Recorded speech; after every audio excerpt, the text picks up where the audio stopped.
Tuh. Selamat sore para hadirin sekalian.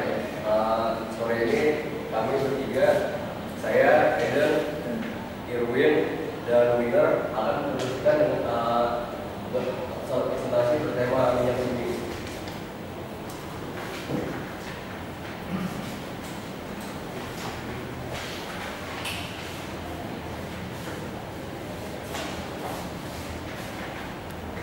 Kita akan berbicara tentang minyak bumi dan alam dan industri petrokimia.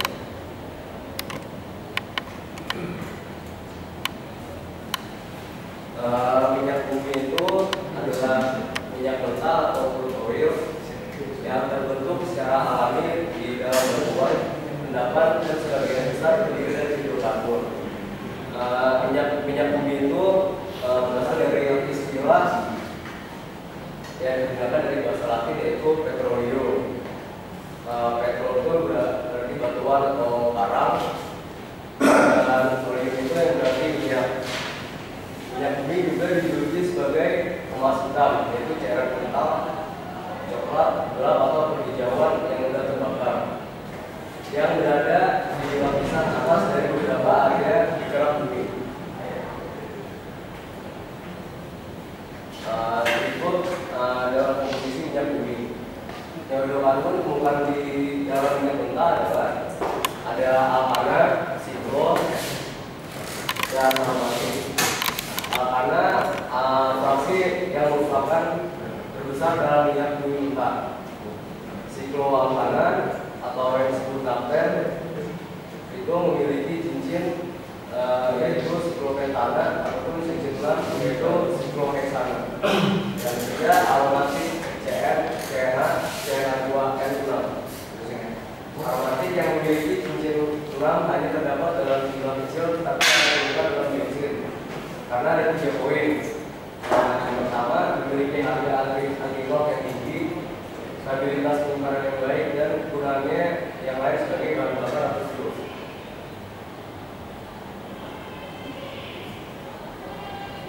Minyak mentah atau crude oil sebagian besar tersusun dari senyawa-senyawa hidrokarbon jenuh atau alkana.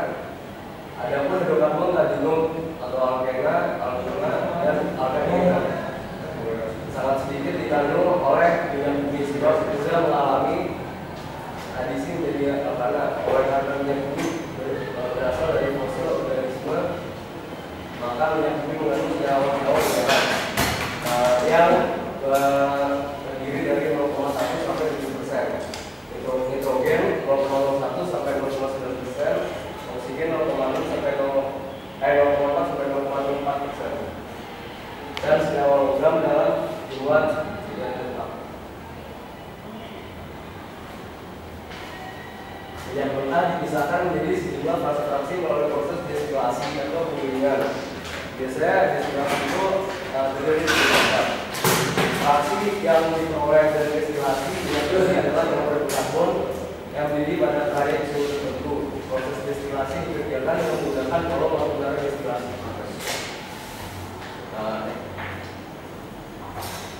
Berikut ini pembentukan minyak bumi. Pertama, fosil tertimbun di dasar laut yang umurnya lebih dari 3 tahun. Eksplorasi minyak bumi ini tuh biasanya digunakan pada saat eksplorasi di ilmu geologi.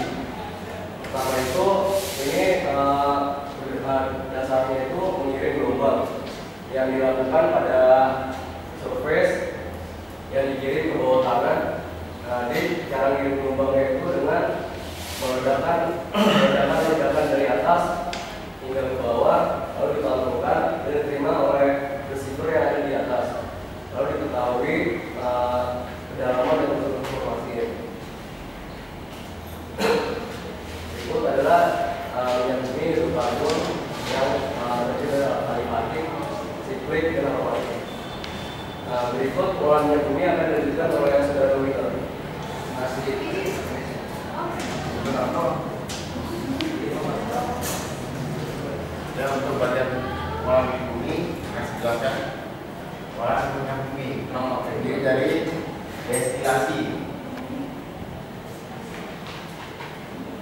Destilasi itu adalah penyulingan bertingkat minyak bumi. Prosesnya pemisahan fraksi-fraksi minyak bumi berdasarkan perbedaan titik. Nah, ini contoh menara destilasi. Ini contoh prosesnya dan hasilnya tadi. Nah, ini informasi hasilnya. C1 sampai C4 produknya adalah LPG dan produk petrokimia.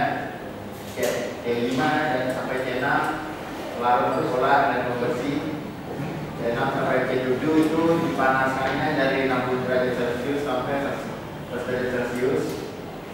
Penggunaannya larut solar dan zat additif bensin.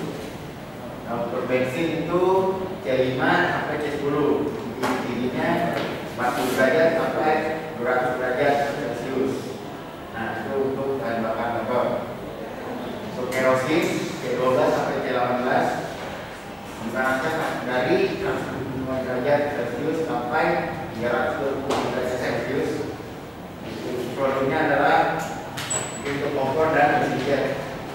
Untuk solar C12 ke atas dipanaskan dari 220 derajat Celcius sampai 100 derajat Celcius. Produknya mesin diesel.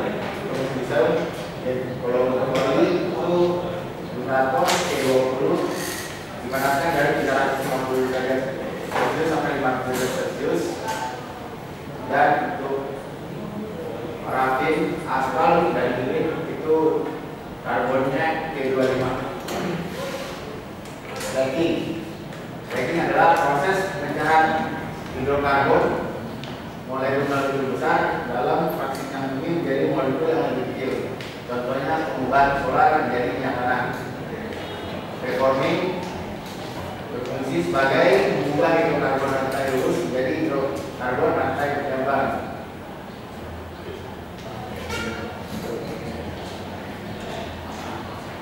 Polimerisasi, proses penggabungan molekul kecil dalam minyak bumi menjadi molekul yang besar. Contohnya penggabungan isobutena dengan isobutana menjadi isoktana yang merupakan bensin bermutu tinggi. Treating, proses pengamunian minyak bumi dengan menghilangkan zat pemotornya, yaitu pemotor yang menimbulkan bau tak sedap, sulfur, garam dan sebagainya. Blending, proses pencampuran minyak bumi dengan zat aditif agar kualitasnya lebih baik. Bensin, campuran senyawa hidrokarbon yang terdiri dari isomer hektana dan oktana.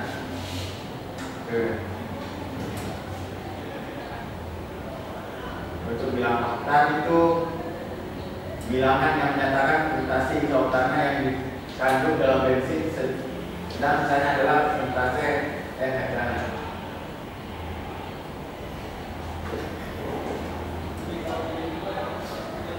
Bensin yang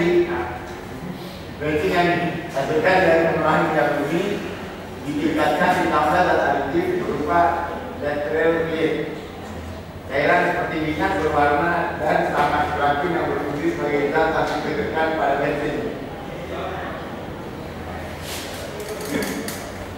Gas alam.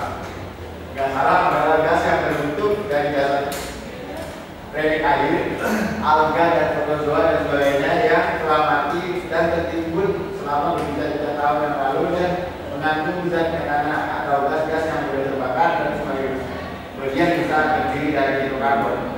Gas alam biasanya ditemukan bersama dengan ditemukannya minyak bumi. Fraksi gas adalah gas alam dapat diperoleh secara terpisah maupun bersama-sama dengan minyak bumi. Gas alam sebagian besar terdiri dari alkana berat karbon rendah, yaitu antara lain metana, propana, butana, dan isoton.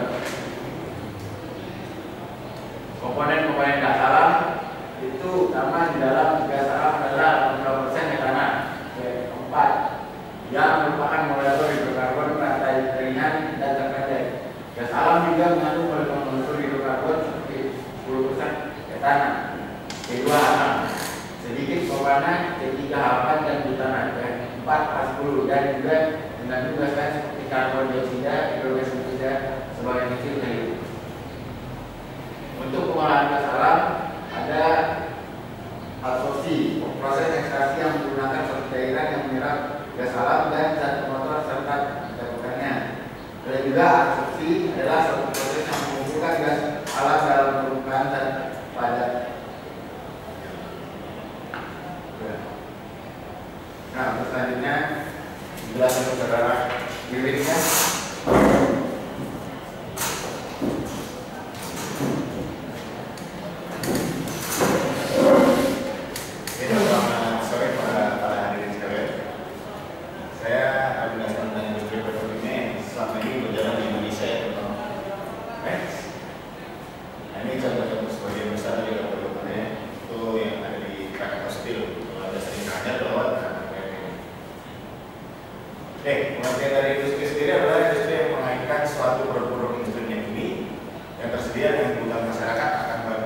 polimer adalah sebuah produk kimia yang baik yang terbentuk secara proses alamiah di alam maupun secara sintetik dengan proses polimerisasi dari gas.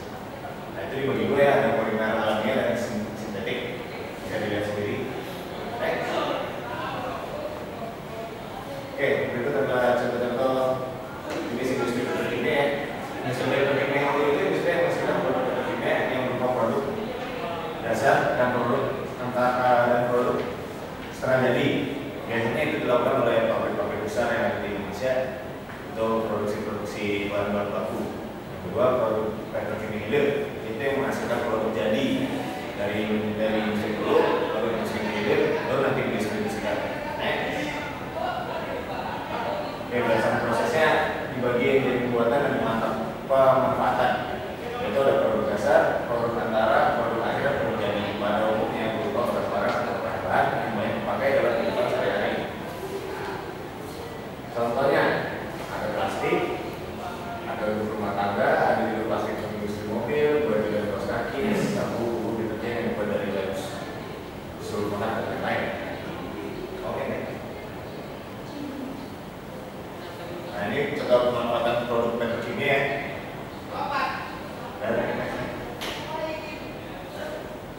Jalur pembuatan produk petrokimia itu menentukan gas CO2 dan CO2 dari bahan baku gas bumi akan melalui reaksi steam reforming atau oksidasi paksa, yaitu untuk membentuk gas olefin senyawa hidrokarbon tidak mempunyai ikatan rakam dan zat reaktif.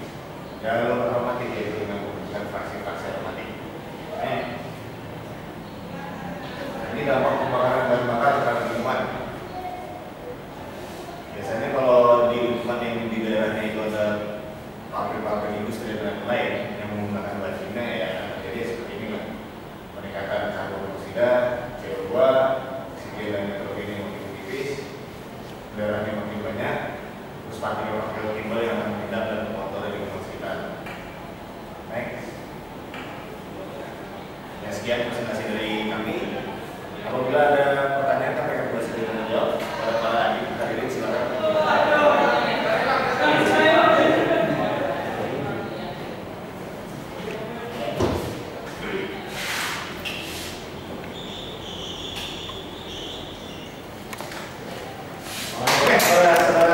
Pertanyaan pertama, namanya dari perusahaan mana atau dari Sol? Mau nanya, coba lihat slide ini tadi. Yang mana? Slide 5. Kalau mungkin.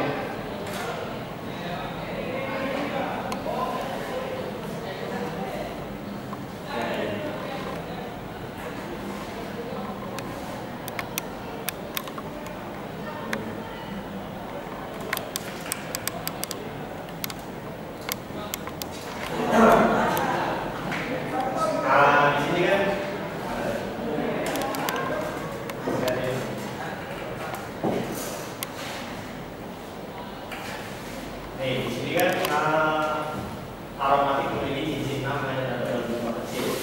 Jadi sambil ada izin karena memiliki harga anti-knock yang tinggi. Maksudnya anti-knock yang tinggi itu?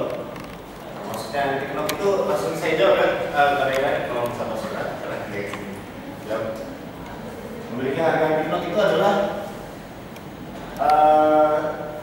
dia seperti kita tahu kalau bensin itu kan udah terbakar, ya kan? Nah, dengan anti-knock ini kenapa digunakan cincin 6? Karena cincin 6 itu cenderung dapat menahan apabila ada gesekan-gesekan dari luar yang bisa mengakibatkan pembakaran asap dan lain. Nah, itu aja yang bisa kami jelaskan. Padahal kita silakan. Jadi untuk di Indonesia yang baiknya punya apa gas yang lebih baik dikembangkan? Kalau untuk di Indonesia itu kita memiliki cadangan gas bumi yang sangat besar ya sebenarnya. Ya, di Indonesia kita ada cadangan di Indonesia itu terbesar di seluruh dunia untuk gas. Nah, Tapi seperti kita tahu juga itu ya kita urusan politik itu kita nggak bisa ikut campur ya kan. Jadi yang namanya konsumen di Indonesia sekarang masih banyak menggunakan bensin atau bahan bakar minyak. Jadi untuk sementara kita lebih banyak mengolah untuk bahan bakar minyak. Tetapi untuk jangka panjang kita sudah mempersiapkan untuk di industri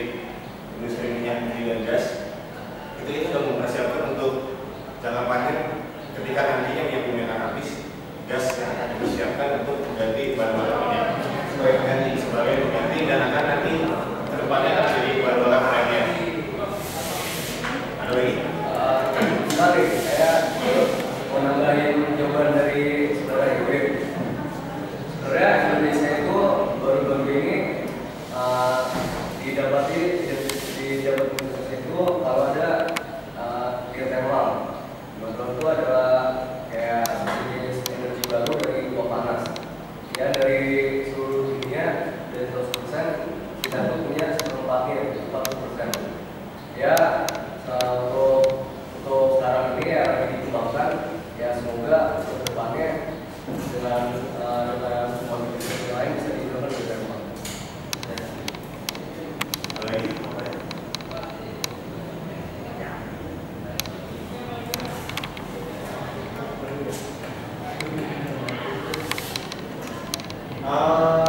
Geothermal untuk tenaga listrik juga ada ya?